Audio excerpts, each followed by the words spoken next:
I also wanted to talk a little bit about the JTB. Obviously, I mentioned earlier that JTB is justified true belief. And obviously, there are, well-known counterexamples to the JTB called Gettier cases. So the classic Gettier case is you're driving along a road and you see in a paddock something that looks like a sheep. And on the basis of this sheep-looking thing, you conclude, oh, there are sheep in that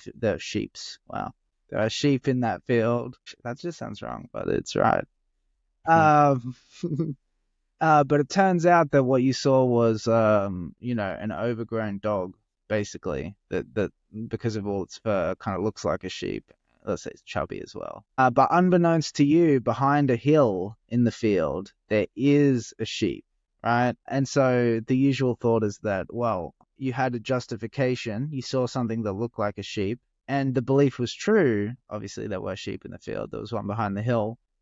And so you had a belief that was justified and true, but we would usually think that that doesn't count as knowledge, is the usual intuition. Right, it's kind of inductive truth as opposed to deductive truth. Yeah, but the important thing though is that seemingly the condition, the criteria of the JTB are satisfied, and yet intuitively we would want to say that's not knowledge, sort of thing. Which is like, it was thought of as a counterexample to the JTB account, which is the most natural way to think of knowledge as something justified and true that you believe.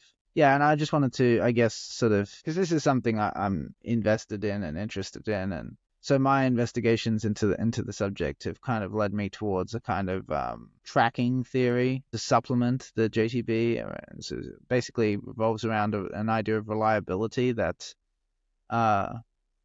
the justification that you use to conclude the true belief has to be reliably associated, has to in fact be reliably associated with the truth of the belief. So in the case of the sort of sheepdog, the fact that you thought it was, you thought it was a sheep, but in fact it wasn't, but there happened to be a sheep, well, that's obviously not reliable in the sense that there might not have been a sheep. Right, so yeah, the justification can be seen to come apart from the truth of the belief,